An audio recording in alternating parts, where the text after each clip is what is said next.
आनंद एक कॉलेज में छात्र था। उसने एक डीलर के शोरूम में एक सुंदर स्पोर्ट कार देखी थी। वो लंबे समय से अपने लिए एक ऐसी कार चाहता था।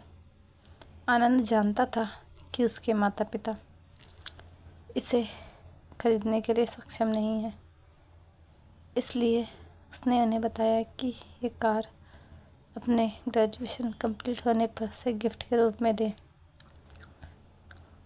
देखते ही देखते वो दिन भी आ गया और पिता ने जेम्स को अपने निजी कार्यालय में बुलाया।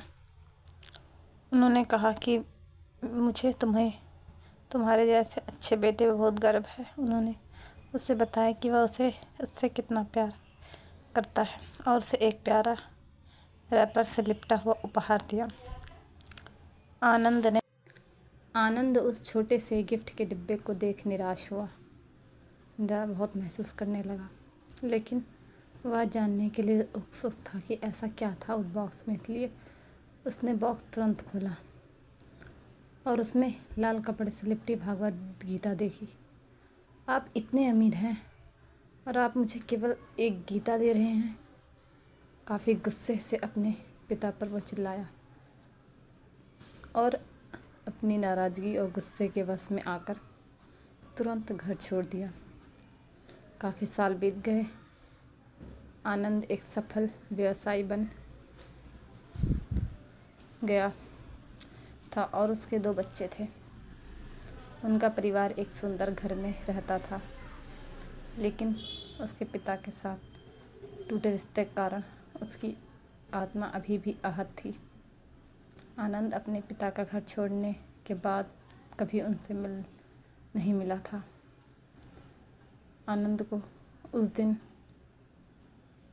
के बाद अपने पिता को ना मिलने का पछतावा हमेशा रहने वाला था, क्योंकि एक दिन एक पत्र मिला जिसमें उसके पिता के निधन की खबर थी और साथ ही ये भी बताया गया था कि उन्होंने अपने जीवन भर की सारी पूंजी वसीयतनामा के अनुसार अब आनंद के नाम कर गए थे।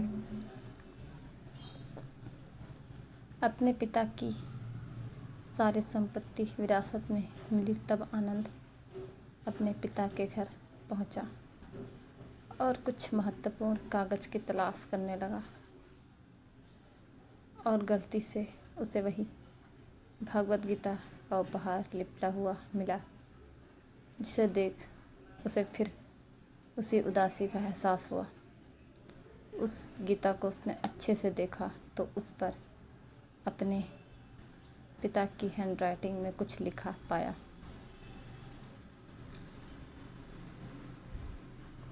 उस पर लिखा था, मैं खुद को बेचकर भी